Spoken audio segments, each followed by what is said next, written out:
Pemerintah Aceh melalui Dinas Lingkungan Hidup dan Kehutanan Aceh memperingati Hari Menanam Pohon Indonesia dan Bulan Menanam Pohon Nasional di Res Area Luang Aceh Besar.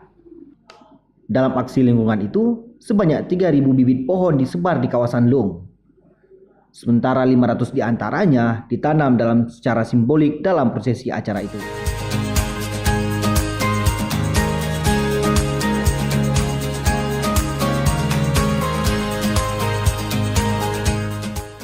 Staf ahli Gubernur Aceh, Tisyakur berpesan agar masyarakat menjaga pohon-pohon yang telah ditanam di area terbuka.